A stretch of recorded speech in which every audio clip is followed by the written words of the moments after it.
Last presenter for today is Dr. Augusto Miravalle, who will be speaking about repair and remyelination in multiple sclerosis. Dr. Miravalle is a clinical associate professor of neurology at the University of Colorado. He provides care to patients at Advanced Neurology of Colorado in Fort Collins. He is also a board-certified neurologist who subspecializes in multiple sclerosis. He is also my co-founder for the Brain Health Center of the Rockies. Augusto, let me bring up your presentation. Thank you, Kathy. And again, I want to express my gratitude to everyone that is participating, whether it's from your homes or our panelists that did a wonderful job in summarizing very exciting research that is happening in the field of multiple sclerosis.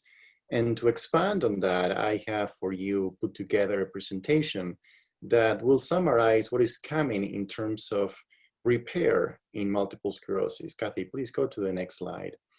And as you all know, the field of therapies for multiple sclerosis is fortunately crowded. We have a lot of medications that have been approved to treat MS. However, by the most part, these medications affect immune responses and inflammation, and they have little, if any, evidence in terms of repair. So today we'll talk about medications and what is happening in terms of remyelination. By the end of the presentation, I hope that your knowledge and understanding in remyelination in MS is going to be better. Also understand how our current therapies are impacting the disease process in MS with particular focus on remyelination, and talk about what is coming in the future.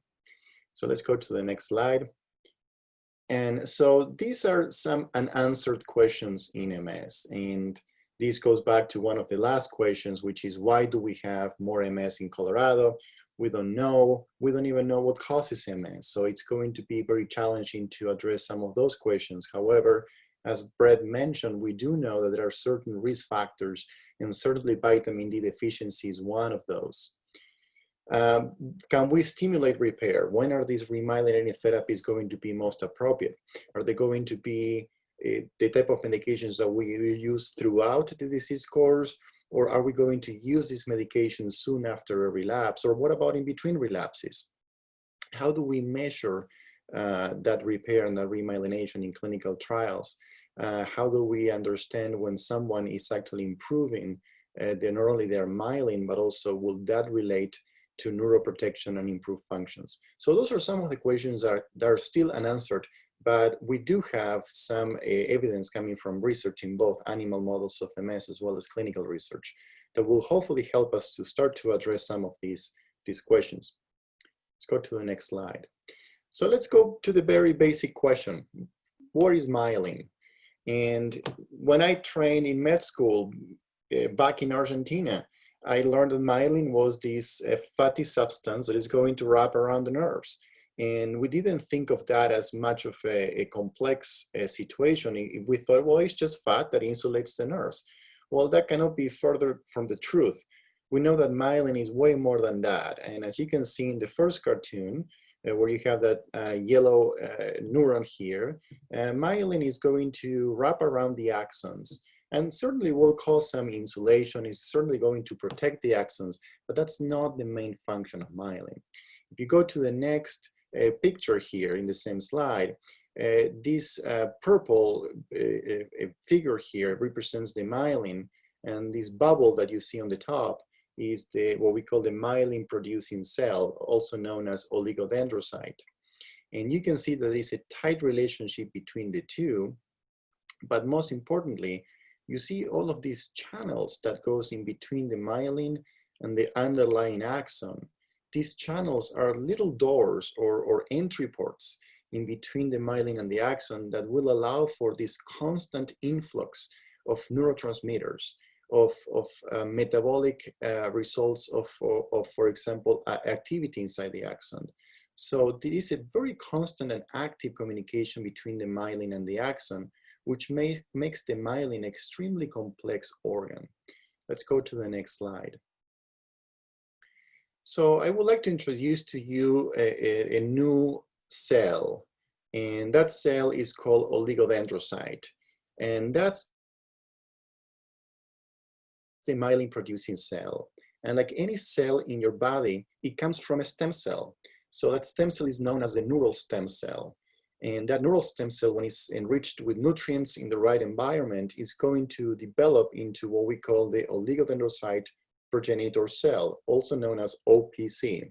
And moving forward in today's presentation, I will refer to this cell as OPC, and you will see that there is a lot of interest in how we can not only make more of these cells, but most importantly, how can we make them more efficient in becoming adult myelin-producing cells or oligodendrocytes.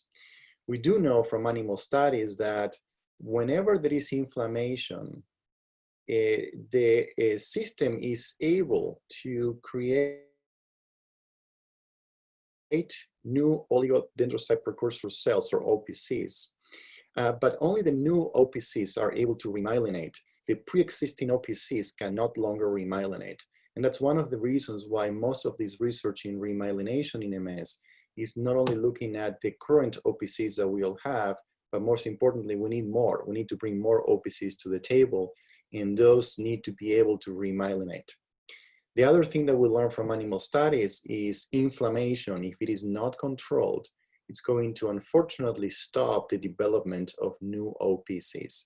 So putting all together, we are learning that we need to, one of the first steps in repair and remyelination in MS is stop inflammation. So let's go to the next slide.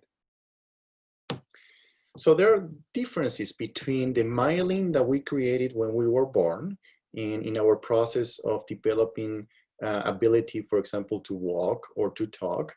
When we were toddlers, our immune system and the brain were working together to help each other.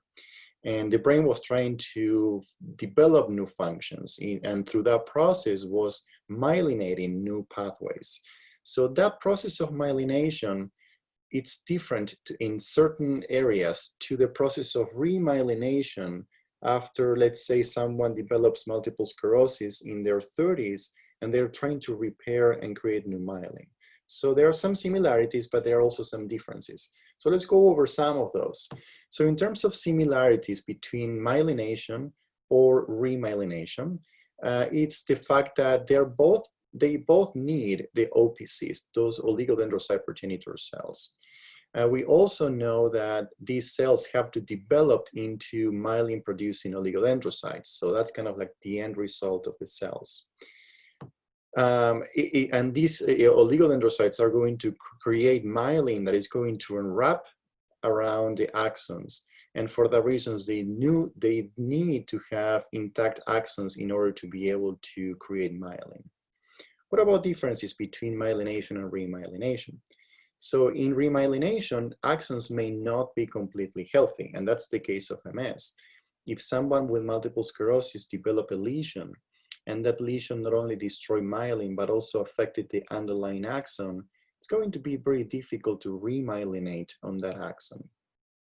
We spoke about the role of inflammation, and if we don't take care of inflammation, no matter how many OPCs we have, it's going to be very difficult to remyelinate.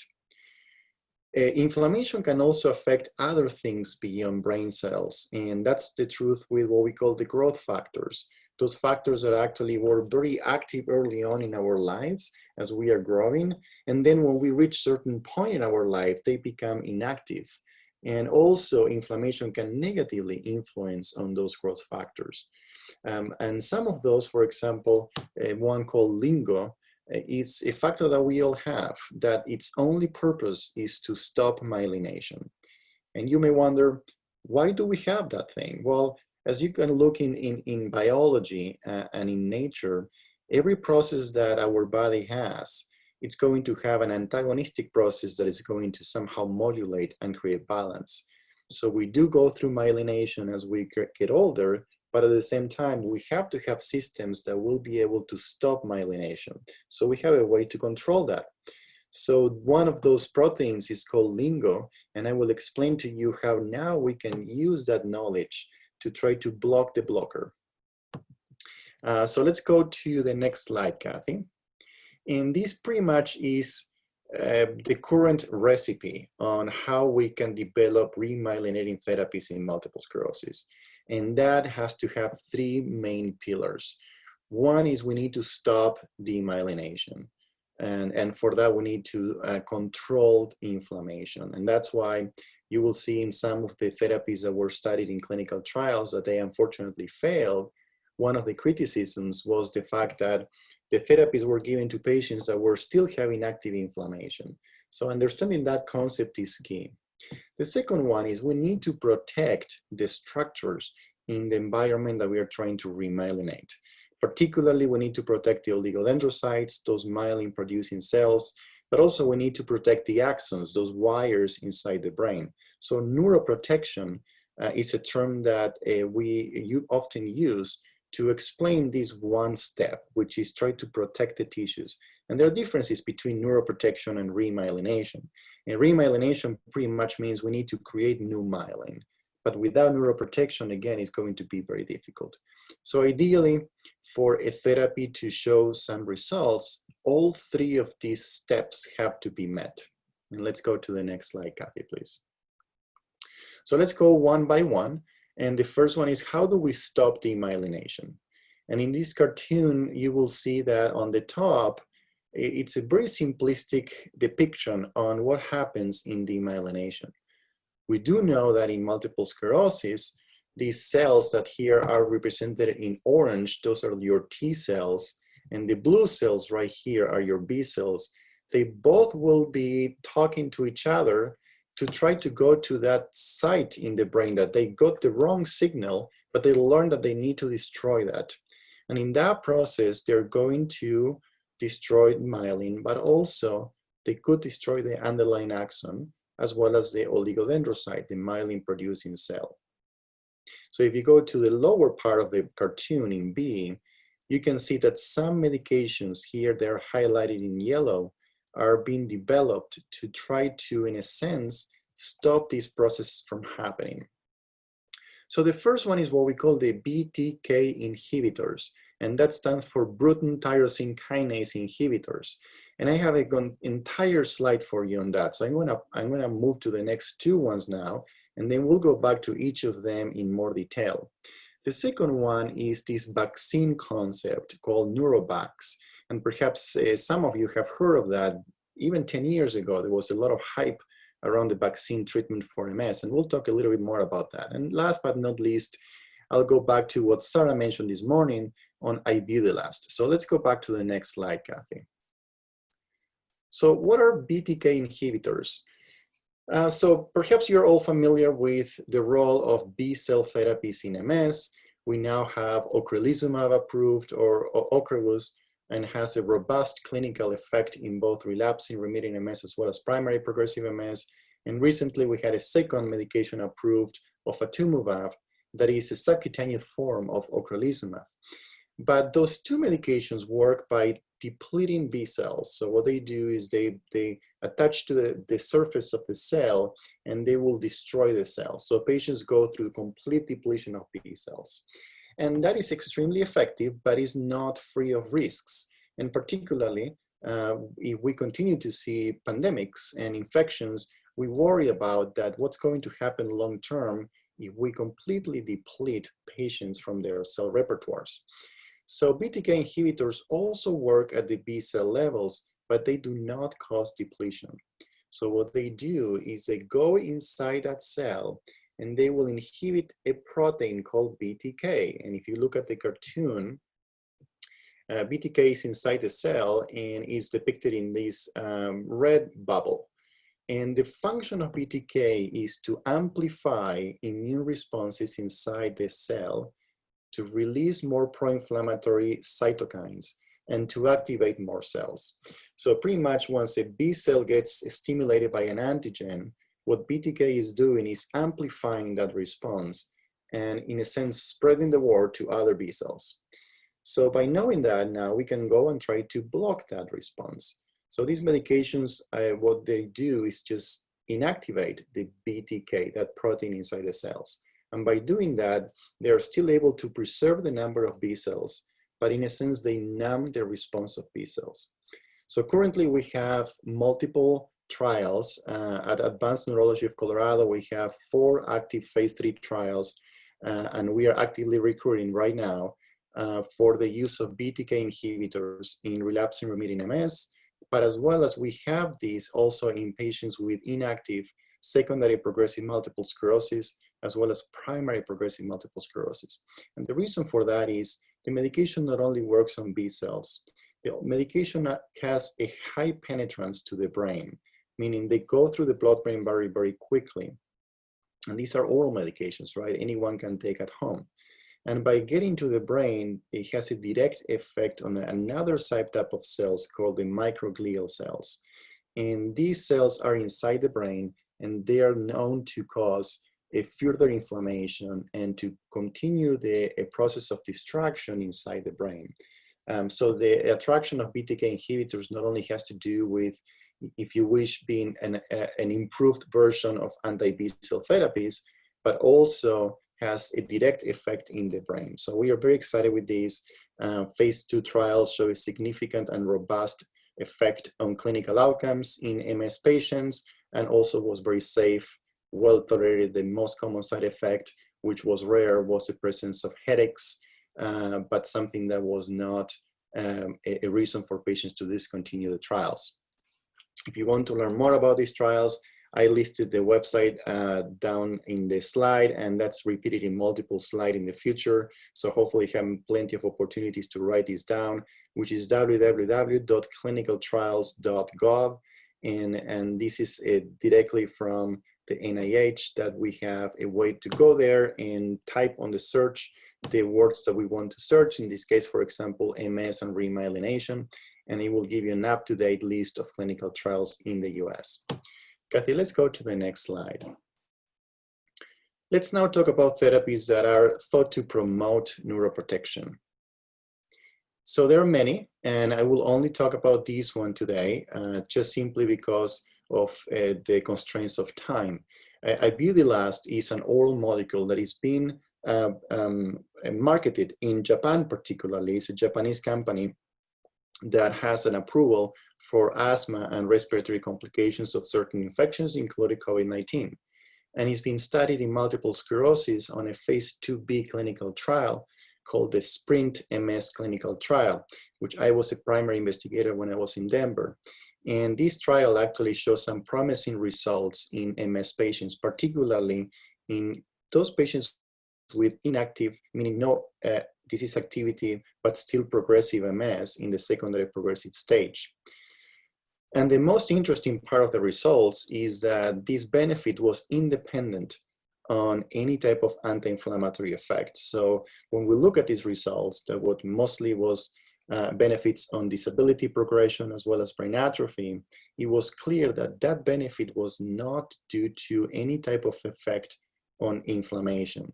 So that led to the conclusion that perhaps there is a direct neuroprotective effect on this medication, and the fact that it's relatively inexpensive and readily available will make this very attractive to consider as an add-on therapy to another anti-inflammatory or immune suppressant. So currently there is a phase 3 clinical trial in non-relapsing MS patients, and again, you can check on the sites that are currently recruiting on that website that is in the bottom of the slide. Let's go to the next slide, Kathy, please. Let's now talk about therapies that promote myelination or remyelinating therapies. So as I mentioned before, the hallmark of remyelination is to try to create more myelin. And do we know if patients with multiple sclerosis can remyelinate even without any type of intervention? And the answer is yes. And the hallmark for that is what we call the shadow plaque. Perhaps all of you had MRIs in which you had a new lesion, and that new lesion looked big. And perhaps 6 months later, your neurologist ordered another MRI, and that new lesion looks smaller than before, or perhaps even disappeared. Why is that happening? Well, lesions that get smaller is usually due to 2 factors. One is the edema around the lesion goes down, but the second factor is that there is remyelination that is happening. And we call that the shadow plaque, which is that area in the border of a new lesion that has the potential to become remyelinated again. And that's why lesions may appear smaller if you do an MRI in the future. That myelin that occurs on the border of the lesion is different to the myelin that we created when we were born. It's often thinner. In one study that looked at this shadow plaque phenomenon, found that 20% of MS patients were able to remyelinate, and that was up to 60% of their total number of lesions, which is, and that's without any interventions. That's just simply what your brain is already doing for you. And interestingly, those patients who actually remyelinated had, of course, lower levels of disability, and they had a more of a complete recovery from a relapse. So what determines that ability to remyelinate even without interventions? Well, there are certain factors that actually will make someone more likely to remyelinate, and that has to do with age. And today, Joy DeYoung actually explained this very eloquently, this concept of brain reserve. And we know that all of these principles apply to everyone, but particularly if you're younger. So the younger you are, the better you can see these type of interventions leading to a positive result. We also found that in terms of remyelination, having MS for a shorter period of time in the first 10 years is when you have the highest chances of having that remyelination, perhaps linked to age. But that doesn't mean that patients that are over 55 and with longer disease duration cannot remyelinate. Let's go to the next slide, Kathy. And this has to do with, okay, whatever happened to those that they cannot remyelinate? What is happening there? Why is remyelination failing? And here you have a list of reasons. Perhaps the most obvious one is that we have an inadequate provision of OPCs, those oligodendrocyte precursor cells. Or we have enough of them, but they don't know where to go. So we fail to recruit them to get to the right area where they have to remyelinate. It could also be that there is destruction of these OPCs, as we mentioned before, as part of the process of the disease. Again, going back to inflammation and neuroprotection. There is an interesting concept which has to do with perhaps we have a limited number of pool of OPCs, and if we are constantly using them to remyelinate, we may exhaust the pool of cells that we have available, and at some point we might lose that chance to remyelinate. And that's why perhaps we see that both age and disease duration may be linked to the fact that sometimes remyelination fails at some point. And how can we protect that pool of OPCs? Going back to medications that stop inflammation, right? So we need to aggressively control inflammation early on, so we don't need to use these OPCs to remyelinate on lesions. Let's go to the next slide, Kathy.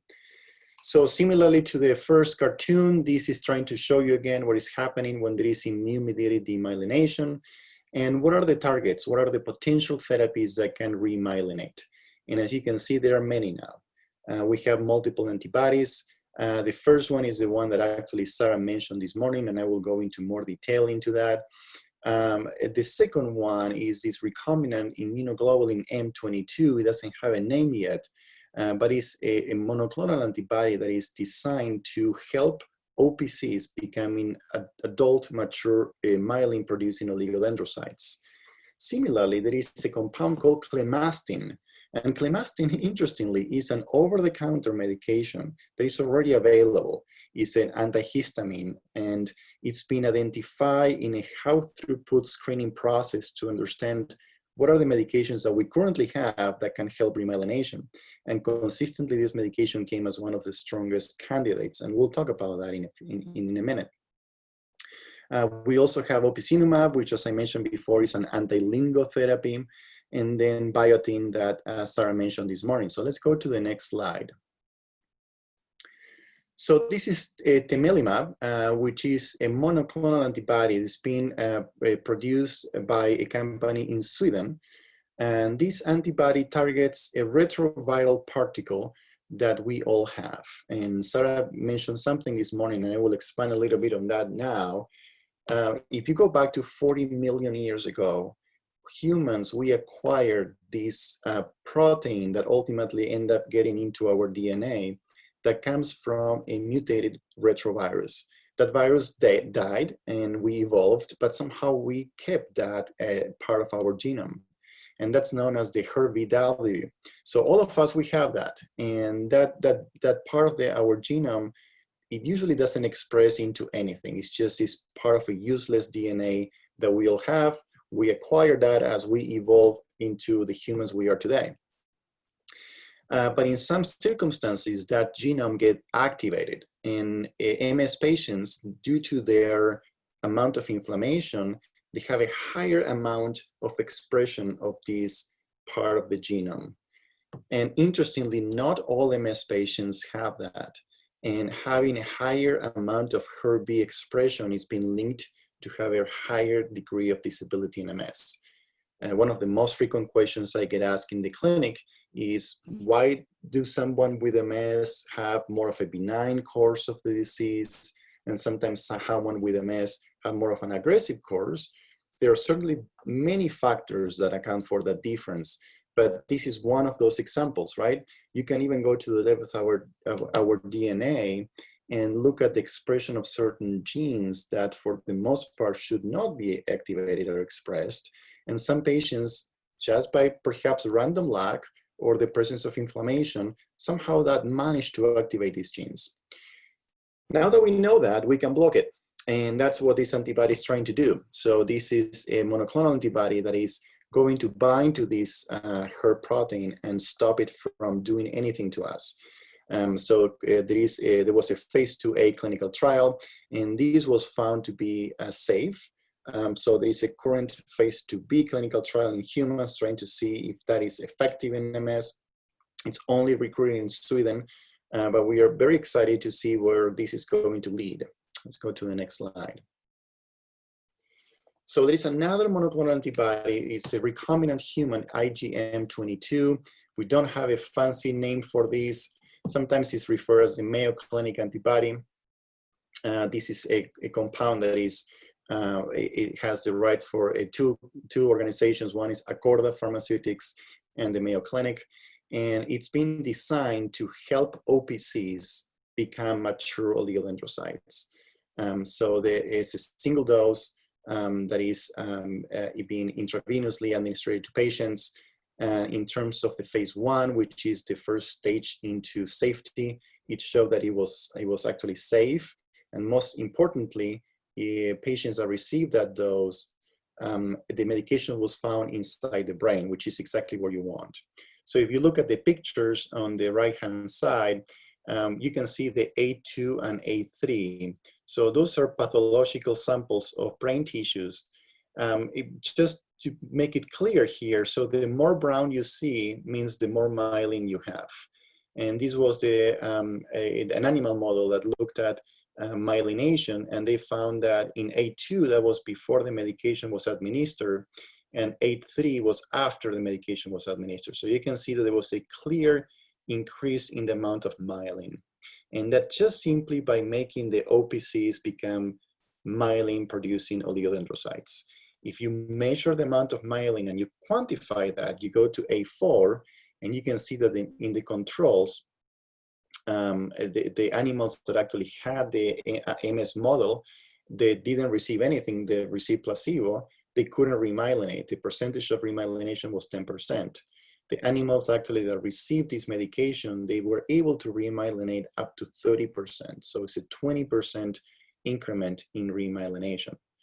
But perhaps most interestingly, not only there is more myelin, but that myelin is getting to the right places. So if you go to the lower part of the screen, in B2, you look at the cells. They're actually colored with fancy colors, so you can see the immune fluorescence here. And you can see that the axons are very short, right? So those lines that comes out of the neurons are very short axons. And that was induced by this animal model of MS. Well, the same mice that actually not only had the animal models of MS, but then they received this medication, they were able to create longer axons with more myelin, and that's what you see in B3. So this is a very promising compound, and not only creates more myelin, but actually is creating that myelin to go to the axons and making those connections actually longer and stronger. Let's go to the next slide, please, Kathy. So clemastine, it's that one compound that I mentioned before. It was discovered by doing this high put throughout of the screening process, which basically what it is you put a bunch of thousands of currently available medications into a machine, and you program the machine to try to tell you which of those medications will help you with X, Y, or Z type of function. And researchers did that, and they look for, can these drugs help with myelination? And clemastine came as one of the strongest candidates. Clemastine is currently available. It's been around for decades, actually. It's an antihistamine and anticholinergic medication, usually prescribed for allergies. The number one side effect is drowsiness, as you probably know. It's kind of like the Benadryl concept. So that's why it's not used very widely for allergies. There are better options nowadays, but it's still available. We know that clemastine promotes differentiation of OPCs into myelin-producing cells. There is minimal, if any, effect on inflammation. There was a single-center placebo-controlled study done at UCSF in California, and they looked at 50 patients with acute optic neuritis, and they saw some significant improvement in the speed of conduction in the optic nerve, measured by visual evoked responses. So that was the first time there was some sort of clinical study looking at inflammation and clemastine. There is an ongoing study, it's a phase 2 in patients with acute optic neuritis. They're recruiting at UCSF, and again, you can check this study at the clinicaltrials.gov website. And they're looking at clemastine at different dose regimens for 7 days at 4 milligrams, 3 times a day dose, followed by 8 milligrams daily for 3 months. And they're trying to see if patients recover function faster than patients without clemastine. The best part of this, you can use this on top of whatever medication you're taking for your MS, so you don't have to stop your therapies. So as Brett mentioned in his disclaimer, I'm going to make a similar one here. Even though all of these sounds promising, particularly the ones that are currently available, I will be cautious in using any of these up until we have better results from clinical trials. Let's go to the next slide. So opicinumab was also known as the anti-LINGO therapy. So as I mentioned before, LINGO is this protein that we all have that is going to inhibit myelination. So now that we know that, we can go and block the blocker. Anti-LINGO was studied in a phase 2 clinical trial in patients with optic neuritis, and there were some conflicting results. So in one study, patients had a significant but small amount of improvement in the speed of transmission of the optic nerve. A second study that was done in patients with relapsing, remitting, and secondary progressive MS, the medication failed to show any type of improvement on disability progression. So unfortunately, that was a big disappointment. There are many reasons why that happened. Perhaps, again, as I mentioned before, inflammation was not taken into account. Perhaps the outcomes were not selected in order to truly demonstrate the biggest chance of improvement.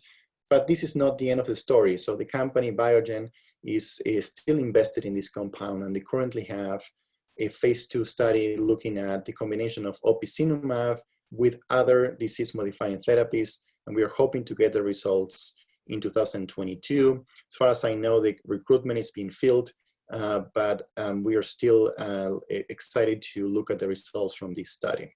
Let's go to the next slide. So other targets that are potentially available, it's one medication that we were a center at Advanced Neurology of Colorado. We are still conducting this research. It's elezanumab, which is an antibody against this molecule called RGMA, that stands for Repulsive Guidance Molecule A. It's a terrible name, but basically what this compound does is blocks a protein that we all have that is not allowing axons to communicate with each other. So by blocking the blocker, we are hoping that we can produce more communications between the axons, something we call axonal sprouting, and that density of the conversation between two cells inside the brain increases. And as was mentioned before by Dr. De Jong, what we are learning in brain health is that not just the number of cells matters, but how active that communication between cells is being done. And this is a type of example that is a medication that is hoping to improve the density of the communication between axons. So other potential candidates, metformin is a medication that is approved for diabetes type 2, and it's been studied for remyelination. Ozanimod, which is a medication currently approved for multiple sclerosis. Zeposia is the brand name, is an S1P1 and S1P5 agonist. And as Sarah mentioned this morning, not only trap the immune cells in the lymph nodes, but ozanimod has, and other similar compounds in the same category, has a high degree of penetrance to the brain and may affect directly the way the oligodendrocytes, the myelin-producing cells, are actually creating myelin. Phenytoin, dilantin, it is an anti-epileptic that is currently approved, and there are some interesting studies looking at this medication as a potential remyelinating agent. Laquinimod was a study that failed to show effect in MS from an inflammatory standpoint, but the company Teva is still invested in trying to see if the medication may have some properties beyond just inflammation. And as Sarah mentioned before, biotin, it's a vitamin that is readily available. It's been used in MS studies at high doses of 300 milligrams daily, and has some mixed results, but the story is still not over with this compound. Perhaps we'll learn some additional benefits, perhaps not the ones we were hoping, but there is something still to be said about the potential role of biotin in MS. And I want to conclude with something that you can do today, right? So it is great to see that the pipeline of therapies it's pretty busy. There is a lot of things happening in the near future. But what about things you can do today? And hopefully you're getting towards the end of today the message that at the Brain Health Center of the Rockies, we take exercise seriously. The reason being, no matter how you look at the benefits of exercise, whether it's through improving fatigue, whether it's through being one of those leisure activities that you can do to enhance brain reserve. But now we are learning that exercise can also promote remyelination. And that was studied in animal models. And they did two groups of mice, and they put them in two different compartments. And one has, mice had access to a running wheel. And they induced MS, or the animal model of MS, in both groups. And then they looked at their brains after they were exposed to exercise. So the group of mice that actually exercised in the running wheel did better than the group of mice that didn't have access to a running wheel. And you can see that anywhere from the rate of remyelination, but also to the proportion of axons that had more myelin. But most interestingly, they created more oligodendrocytes. They were able to bring more myelin-producing cells to their brain. And the only intervention was exercise. In addition to that, we know that exercise induces a broad activation of pro-remyelinating pathways. And that's been shown also in few studies in humans. We know that exercise also will help you to clear up the debris of demyelination, right? So one of the steps in order to myelinate, as we said before, you need to get rid of inflammation, but also you have to clean up the mess that was created by the immune cells inside the brain. So exercise helps you to get rid of that lipid debris that you have in the brain that was a consequence of the demyelination before. And last but not least, can exercise potentiate the effect of some of these therapies that are being studied? And the answer is yes. So there was a study looking at clemastine, the antihistamine that I just mentioned, plus exercise. And exercise was found to potentiate, meaning make the effect of remyelination better in those individuals who actually receive clemastine versus individuals with clemastine and no exercise. So I would like to conclude the talk today by sharing with you some of my personal principles in MS care. Hopefully after today, you got a sense that there is a lot you can do. There is a lot of things that are happening in the pipeline, and every patient is different. So we need to take this very seriously. And that's why at the Brain Health Center of the Rockies, we believe on the first step is customized, personalized education. The question is no longer what is the best therapy for me, But the question is, what are the things that I need to do, anywhere from the right medication to the right set of exercise to the right diet? Who is my team? And that will allow me to have the best set of resources at my fingertips that will allow me to not only stop this disease from progressing, but actually accomplish maximal brain health. So as Kathy mentioned before, we do offer a series of resources at our Brain Health Center of the Rockies. Due to COVID-19, we moved to most of these resources being online, which prompted us to put together a website. So that's our website, the brainhealthcr.org. And there you have access to, for example, the registration for the 6-week brain health program. But also we want to keep our community of patients connected and also up to date. So we will have a series of ongoing activities. Today was an example of our annual research update, and we are hoping to do this every year. But we will have quarterly sessions in which Brett Flynn and myself will review research updates in MS. We call that the Research Club. And we also have quarterly sessions in which Sarah Schaefer and Joy DeYoung will be available for you to ask any questions you may have about brain health. We call that connecting the dots. So we have exciting things coming in the horizon. So please be part of the group. We will welcome you to be part of the team. And with that, I would like to end and open up to questions. So Augusto, we will need to be sensitive on time. So maybe address just 2 or 3 questions and we will have our final remarks.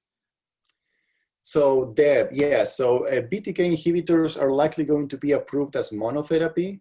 So it's not intended to be used in combination to other therapies. Let's talk about